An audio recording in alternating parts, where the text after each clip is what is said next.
नमस्कार, बहुत बहुत स्वागत है आप सभी का हमारे विशेष कार्यक्रम राम नारायण राम में। मैं आप सभी के साथ हाजिर हूँ कंचन। राम नारायण राम एक ऐसा कार्यक्रम है जिसके माध्यम से आप तक ज्ञान की तमाम बातें पहुँचती हैं और ये ज्ञान ऐसा ज्ञान नहीं है जिसे सुनकर आप भूल जाएं। ये ऐसा ज्ञान है जिसे सुनकर अगर आप लोगों तक पहुँचाएंगे तो आपको भी लाभ होगा और लोगों की सोच भी बदलेगी। आज हमारे साथ संतान दल के प्रेसिडेंट हैं शंकर सरकार जी, बहुत बहुत स्वागत है आपका। और हमारे साथ संगीता मुखर्जी जी भी हैं, बहुत बहुत स्वागत है मैम आपका। राम नारायण राम। राम नारायण राम। हम हमेशा से हर एपिसोड में बहुत ही अच्छी बातें करते हैं और ये ऐसी बातें होती हैं, मैं बहुत अभी आप ही लोगों से जुड़ी हूँ तो मुझे भी आप लोगों की बातें बहुत अच्छी लगती हैं और मैं चाहती हूँ कि मैं भी लोगों को अवेयर करूँ इन बातों से। जैसे हमने हमेशा से बात की है यहाँ पर जाति को लेकर, हमने बात की कि धरती में जो समस्याएं हैं उनको कैसे हम ठीक कर सकते हैं। आज मेरा एक सवाल है, हम लोग मालिकाना हक की बात करते हैं कि ये हटना चाहिए, लेकिन हम देख रहे हैं कि आज के समय में हर एक चीज़ पर तो एक मालिक बैठा हुआ है। कोई भी काम हो उसके ऊपर तो मालिक बैठा हुआ है। हमारे पास तो कुछ भी नहीं है, हम खुद कुछ नहीं कर सकते। जो हमसे करवाया जा रहा है वही हम कर सकते हैं। तो ये मालिकाना हक हम कैसे हटाएंगे? आसमान को हटा सकता है नहीं। ये आसमान तुम हट जाओ, तुमको जरूरत नहीं है। नहीं। सूरज को कहेंगे तुम सूर्य हट देव। जाओ भाई, तुमको फालतू गर्मी का हमारा तकलीफ होता है, एसी चलाना पड़ता है, एयर कंडीशन चालू रखना पड़ता है। तो करते रहो, सूर्य को हटाओ, आसमान को हटाओ, हवा को हटाओ, पानी को हटाओ, धरती कहेगा अरे भाई तुम हटो हमारा बदन से ऊपर, शरीर का ऊपर से, धरती का बदन का ऊपर तो हम लोग गोद में है। इंसान, जीव, पेड़ पौधे सब हमको वर्जन करेगा, हमको बोलेगा तुम भागो, हम तुमको कुछ नहीं सेवा करेंगे। तो मालिक वो होते हुए कोई तो मालिक नहीं कहती है। धरती में मालिक कहाँ से आ गया? जी। ऊपर में कोई मालिक नहीं है। आंखों से कोई चारों तरफ मालिक नहीं दिखाई देता है। पेड़ पौधे भी नहीं बोलता हम मालिक है, पानी नहीं बोलता, हवा नहीं बोलता, सूरज नहीं बोलता, आसमान नहीं बोलता, धरती नहीं बोलता है। तो धरती में मालिक कौन लेके आया? इतना बड़ा जानवर कौन है धरती में जिसने हमको मालिक का अधीन, हमको नौकर बना दिया? जी बिल्कुल। बताओ। ये जो व्यक्ति मालिकाना है, जैसे प्रेसिडेंट कहते हैं कि जैसे हमारा 800 करोड़ का परिवार है, ठीक है, ये एक ही परिवार है और इस पे रूल कर रहे हैं सिर्फ 1,500 लोग, जो कि फाइनेंशियली इतना ज़्यादा साउंड है, या जिसको हम कहते हैं कि क्रीम ऑफ सोसाइटी। तो ऐसा क्यों हुआ? क्योंकि हमने खुद होने दिया उन्हें। आज वही 1,500 लोग 800 करोड़ लोगों को चला रहे हैं। वही पूरी संपत्ति लूट रहा है, खून चूसता है। वही तो उन्हीं के अंडर सारी। खुल के बोलो, डरता है कहाँ है? हम है ना जी। तो वही मतलब कि और भी ज़्यादा जो शोषित हैं ऑलरेडी, उनका और शोषण किए ही जा रहे हैं और यही 1,500 लोग पूरे वर्ल्ड के ऊपर राज किए बैठे हैं। तो ये सही नहीं है, ऐसा नहीं होना चाहिए। इक्वल डिस्ट्रीब्यूशन होना चाहिए। हाँ ठीक है, अगर जैसे प्रेसिडेंट पहले भी कहते हैं कि कोई डॉक्टर है, बहुत दूर किसी को ट्रीटमेंट करने जाना है, तो हम उसको एयरवे की फैसिलिटी देंगे। रिमोट एरिया में कहीं डॉक्टर अच्छे नहीं हैं तो उनको एयरवे की फैसिलिटी देंगे, लेकिन वो उसका अपना नहीं होगा। उसको अपना नहीं, ये अपना मेरा घर, ये जितने बड़े बड़े भी सेलिब्रिटीज़ हैं या बड़े बड़े मिनिस्टर हैं या जितने भी अमीर लोग हैं, सबके प्राइवेट जेट है। क्या ज़रूरत है उन्हें प्राइवेट जेट की? ना वो पैसा कहाँ से मिला? ये सारा पैसा हमसे लूट के, हमारी लेबर का। यहाँ पे लेबर, आज एक घर में हम कोई भी काम करने वाला भी इंसान रखते हैं, उसको कितना पैसा देते हैं? 10,000, 15,000 के 10-15 हज़ार में अगर किसी की फैमिली चल जाती है तो उसकी सैलरी 10-15 हज़ार क्यों नहीं है? बिल्कुल। उसकी सैलरी क्यों लाखों करोड़ों में होगी? अपनी ही कंपनी में खुद चेयरमैन बन के बैठ के आप लाखों करोड़ों सैलरी अपने अकाउंट में डलवा रहे हो, क्यों?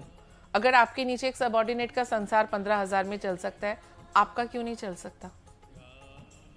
ये जो एक अनइक्वल डिस्ट्रीब्यूशन है, ये हट जाना चाहिए सोसाइटी से। हर इंसान की डिमांड उतनी है। जो मार्केट में दाल मिलती है, चावल मिलता है, आपके लिए भी जो रेट है, मेरे लिए भी वो रेट है, या जो हमारे घर काम करने आ रहे हैं उनके लिए भी सेम है। तो क्यों उसका घर 15,000 में चले और आपका घर 3 लाख में चले? क्या एक्स्ट्रा खाते पहनते आप हो कि, और उसकी आवश्यकता क्या है? आपको घर में एक गाड़ी है, पहले हम मारुति से शुरू हुए, फिर उसके बाद Hyundai, Honda, BMW, Mercedes, Rolls Royce, limousine, क्या इतनी बड़ी लिमोजिन गाड़ी में बैठता तो एक ही इंसान है, क्या जरूरत है? कोई जरूरत नहीं है। ये पैसा आप जो कह रहे हो मैंने कमाया है, कहाँ से कमाया? आपके बाप दादाओं से चलता हुआ आ रहा है, उन्होंने इसी तरह शोषण कर करके, अभी तो फिर भी लेबर है, पहले बॉन्डेड लेबर रखते थे, उसको तो पैसा भी नहीं देते थे, डंडा मारते थे, उसको मारते थे, पैसा नहीं देते थे, उसके बाद उसके पीढ़ी दर पीढ़ी बॉन्डेड लेबर बन के रहेंगे। क्यों? ये जो समाज की व्यवस्था है, ये सिर्फ मैं अपने इंडिया हमारे देश की बात नहीं कर रही, हर जगह ये हालत है। तो ये जो 1,500 लोगों का पैसा है, ये इक्वली बढ़ जाना चाहिए, एक संस्थान के पास होना चाहिए जो कि सबका सुख दुख दर्द समझे, सबको इक्वल डिस्ट्रीब्यूशन होना चाहिए। हाँ, किसी को कोई कमी नहीं होनी चाहिए। जस्ट बिकॉज एक आदमी का कोई दादा परदादा कभी नाली साफ करने का काम किया था, मतलब ये नहीं कि पीढ़ी दर पीढ़ी सब यही करते रहे। क्यों करेंगे? अगर उसमें से कोई इंटेलिजेंट बच्चा है, पढ़ लिख के डॉक्टर बनना चाहता है, उसको वो फैसिलिटी दी जाए, हो सकता है वो आपसे हमसे बेहतर डॉक्टर बन जाए। तो इसीलिए सोसाइटी में इक्वलिटी लाना सबसे पहले ज़रूरी है, तभी ये एक सुंदर समाज बन पाएगा। हम लोग यहाँ ये जो 1,500 लोग प्रेसिडेंट बार बार कहते हैं, वो जो इस समाज को शोषित करते करते आज हमारा ब्रेन इस तरह से वॉश कर दिया कि हम भी जैसे घोड़े के कमजोरी कर दिए ना, हम लोग को दिमाग से कमजोरी कर दिया। घोड़े को ऐसे नहीं लगाते ब्लाइंड्स, ऐसा ब्लाइंड्स, इसको ठुडी बोलता है। हाँ, ब्लाइंड्स लगा दिया है, हम एक ही डायरेक्शन में भाग रहे हैं। ये हमें लगता है ना कि हम बहुत बड़े हैं, हम डॉक्टर हैं, इंजीनियर हैं, हम कुछ भी नहीं है। हमें ये 1,500 लोग चला रहे हैं, जस्ट लाइक पपेट। वो ऐसे उंगली हिलाते हैं, रस्सी खींचते हैं और हम भागा दौड़ी कर रहे हैं। ये जो सीईओ है ऑफिस में अपना, या कोई कंपनी के बॉस हैं, या पॉलिटिशियन है, या आईएएस ऑफिसर है, ये सब उन्हीं 1,500 लोगों के नौकर बन के बैठे हुए हैं। ये व्यक्ति मालिकाना हटाना होगा, क्योंकि एक इंसान की लाइफ होती है 80 साल 90 साल, या बहुत अच्छे रहे तो 100 साल।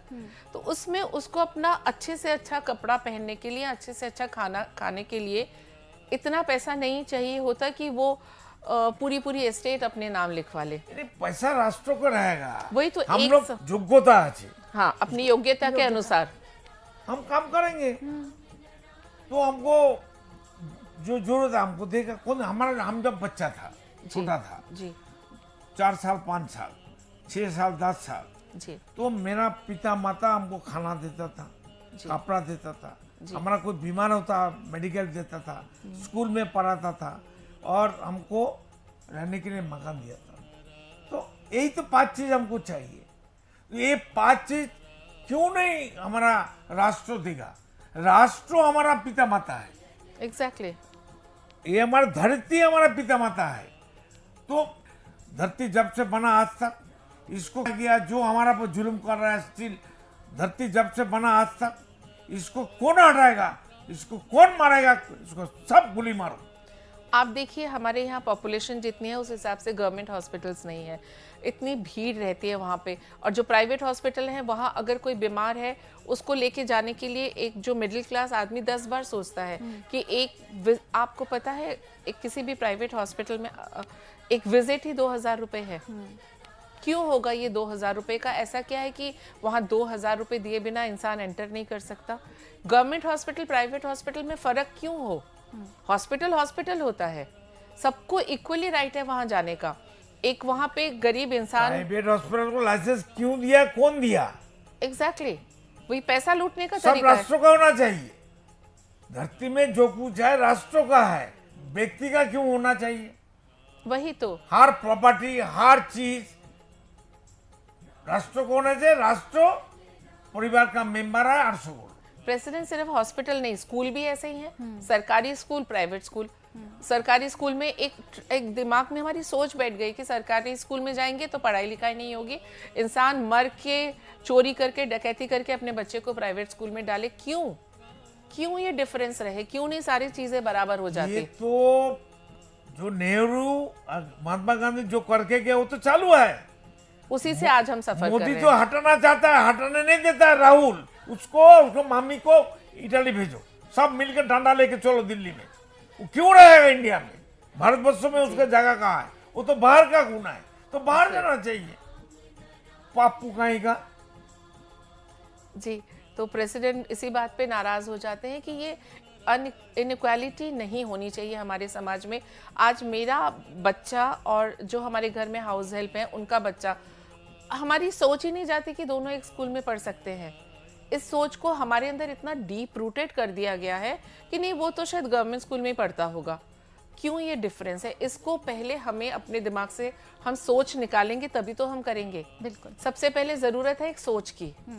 डिसीशन तो उसके बाद हम लेंगे, फिर हम एप्लीकेशन करेंगे। तो हमने ये जो जातिवाद, ये जातिवाद का ही रिजल्ट ये बढ़ते बढ़ते यहाँ तक।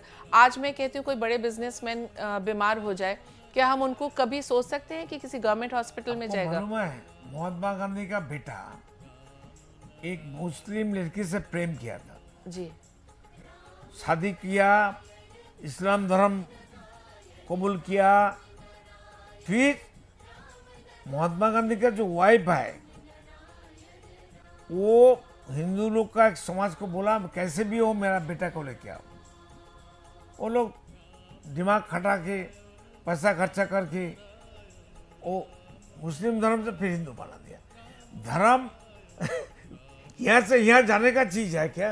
ये बात से टेन से इससे उनको बहुत शांति मिल गई। हाँ? कि मेरा बेटा दोबारा हिंदू हो गया। तो हम तो कहते हैं मेरे को मुसलमान बनाओ भाई, हम मुसलमान बनने के लिए तैयार है। पहले बताओ अल्लाह कहाँ है?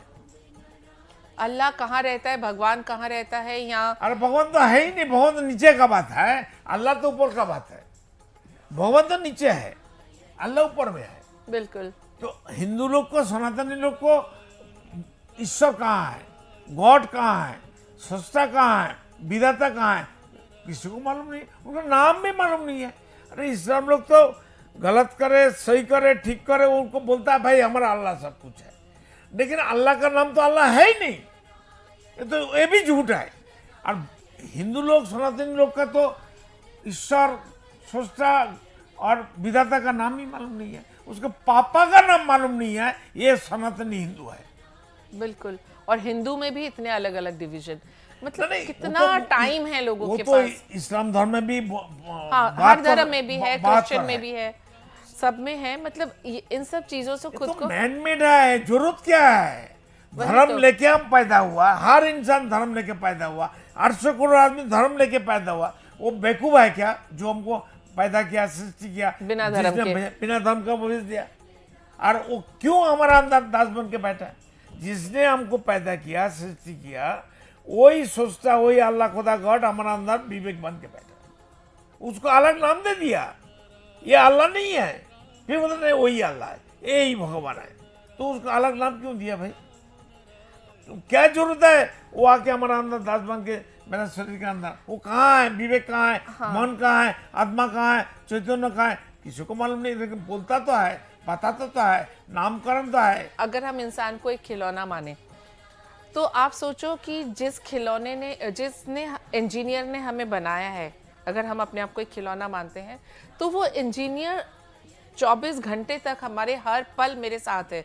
तो क्या उस खिलौने को गलत जा सकता है? वो नहीं जा सकता ना, क्योंकि उसका बनाने वाला ही हमारे साथ है। तो हम इंसान भी इसी तरह से है। जिस दिन हमने पहली सांस ली, पहली सांस क्या, जब हम अपने माँ के कोख में हमने पहला हमारा जीवन जिस दिन आया, जिसमें भी शायद 5 महीने का मदर वोम में हम होते हैं, तब हमारा सृष्टि हो जाती है, अंदर हमारी सांस चल जाती है। उस दिन वो पहली सांस से लेके आखिरी सांस तक हमारे बनाने वाला हमारे अंदर बैठा हुआ है, पर हम उसके बाद भी गलती करते हैं। उनको बात सुनता नहीं है, क्योंकि हम सुनते नहीं हैं। बोलता है अल्लाह ही हमारा सब कुछ है। तो विवेक कौन है भाई? तो विवेक ही तो अल्लाह है। तो विवेक का बात जो इस्लाम लोग, मुसलमान लोग सुनता नहीं है, वो तो काफिर है, वो अल्लाह की बात नहीं सुनता है।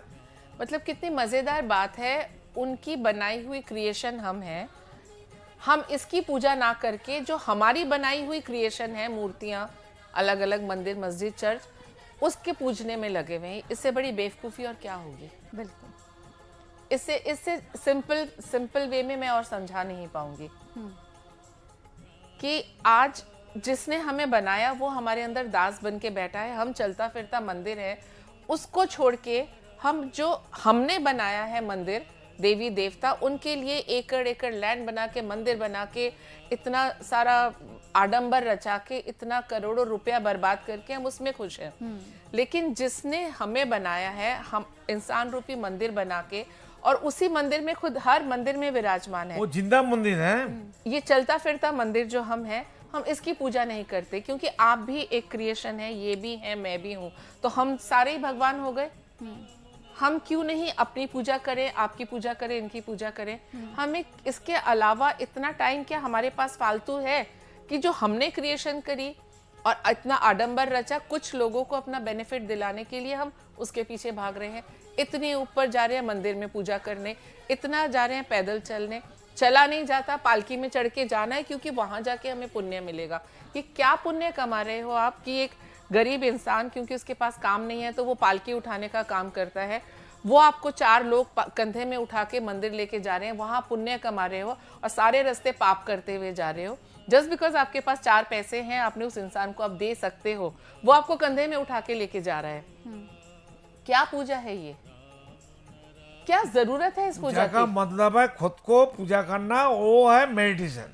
वो भी रात को करो, सारा दिन मत करो, कुछ भी करो, एक दूसरे की रिस्पेक्ट करो। मैं तो कह रही हूँ मंदिरों में जाके टाइम वेस्ट, जो सुबह उठ के फटाफट नहा धो के हम ऑफिस जाने से पहले मंदिर, मैंने देखा है लोग भागते जाते हैं, मैं भी गई हूँ, वो ना करके एक दूसरे अभी की क्यों नहीं रिस्पेक्ट। जाता? मन नहीं करता। कौन मना किया तुमको? विवेक ने मना किया है। विवेक ने मना किया है कि वही रिस्पेक्ट आप अपने घर में काम करने वाले को दो। अपने माता, चलो वो भी दूसरे घर से आते हैं, अपने माता, वहां जाके जो 10-15 मिनट आप निकालते हो, जो बुजुर्ग माँ बाप जिनके साथ हमारे पास उनसे बात करने का टाइम नहीं है, वो टाइम वहां ना जाके उनसे 2-4 बातें करो। बिल्कुल, वो तरसते रहते हैं आपके ये टाइम तो के वही लिए। बात हो गई कि आपके घर में आपके माता पिता हैं, उनको तो आप ठीक से खाना नहीं दे पा रहे हो, उनकी आप रिस्पेक्ट नहीं कर पा रहे हो, उनको मार रहे हो, पीट रहे हो, करता नहीं हाँ, है वही। और लेकिन मंदिर में जाके आप हाथ जोड़ रहे हो, वहां आप कह रहे हो कि हे माता रानी मुझे आशीर्वाद देना, वो लेकिन माता को, हाँ, हाँ। लेकिन घर की माता को आप रिस्पेक्ट नहीं कर रहे हो। बिल्कुल नहीं। तो वही तो मैं कह रही हूँ। मैंने ये सुना है, न्यूज़ में आपने भी पढ़ा होगा कि एक बेटा अपने बुजुर्ग माता पिता को कहते हैं चलिए आपको कुंभ मेले में लेके जाते हैं, और वहाँ आपको पता है कितने पेरेंट्स को वहाँ छोड़ के बच्चे भाग आए हैं। और बहुत ज़्यादा ज़रूरत है इन बातों को लोगों तक पहुंचाने की। बिल्कुल सही एक एग्जाम्पल हमने दिया कि जो हमारे घर में हमारे बड़े बुजुर्ग हैं उनकी हम रेस्पेक्ट नहीं करते हैं, उनको मारते हैं, पीटते हैं, खाना नहीं देते हैं। इनफैक्ट अगर किसी बच्चे की शादी होती है तो उसकी वाइफ आकर घर में सास ससुर की रेस्पेक्ट नहीं करती है। बहुत सारी चीज़ें आजकल ज़माने में हो रही है, लेकिन हम मंदिर जाते हैं, हम माता रानी की पूजा करने जाते हैं, हम जल चढ़ाने जाते हैं, लेकिन अपने घर के बुजुर्गों को ही हम सम्मान नहीं दे पाते। हम आगे भी इसी टॉपिक पर ज़रूर रहेंगे क्योंकि ये बात ही ऐसी है जिस पर लोगों को ज्ञान मिलना चाहिए। बहुत बहुत धन्यवाद, आप लोगों ने अपना कीमती समय दिया इस एपिसोड में, बहुत बहुत शुक्रिया। राम नारायण राम। राम नारायण। अगर आप भी जुड़ना चाहते हैं संतान दल से और आप भी चाहते हैं ऐसी ही समझदारी की कुछ बातों को सुनना और उसे अपने जीवन में यहाँ पर अमल में लाना, तो इस कार्यक्रम के साथ आप जुड़ सकते हैं। बहुत ज़्यादा खर्चा करने की आपको बिल्कुल ज़रूरत नहीं है। ऐसा नहीं है कि हम इस कार्यक्रम में आपसे कह रहे हैं कि ये नंबर है, इस पर आप बहुत मोटी रकम भेज दीजिए, ऐसा कुछ नहीं है। हम कुछ भी नहीं मांगते हैं, आप सिर्फ 1 रुपया देकर इससे जुड़ सकते हैं और इन ज्ञान की बातों को और लोगों तक पहुंचा के उन्हें भी ज्ञानी बना सकते हैं। बहुत बहुत धन्यवाद, नमस्कार। आप देख रहे हैं हमारा खास कार्यक्रम राम नारायण राम शंकर सरकार जी के साथ राम नारायण रामशाह। यह एक महाध्वनि और बीज मंत्र है। यह सभी समस्या का संपूर्ण समाधान है। आप लोग इन्हें अपना के देखिए, मन और दिल में क्या प्राप्त हो रहा है। इस कार्यक्रम का विशेष उद्देश्य इसका प्रचार और प्रसार के साथ ही प्रत्येक मनुष्य की मुक्ति का मार्गदर्शन है और यह आपकी दिल की बात है। इस मार्ग पर पुण्य और मुक्ति निश्चित है। इस कार्यक्रम के माध्यम से संतान दल द्वारा चलाए जा रहे श्रेष्ठ सेवाओं से जुड़कर सबके कल्याण के लिए इस नेक कार्य का हिस्सा बन सकते हैं और वृद्धाश्रम, गौशाला, गरीब और वंचित बच्चों की शिक्षा का भी सहयोग और समर्थन कर सकते हैं। संतान दल सबका एक ही परिवार है। अकाउंट नेम संतान दल, account number 266505000657, IFSC code ICIC 000265। पूरी तरह जानने के लिए आप संस्था के फोन नंबर पर संपर्क कर सकते हैं। Phone number 6291342066, 9836073503। Email ID santandal1960@gmail.com।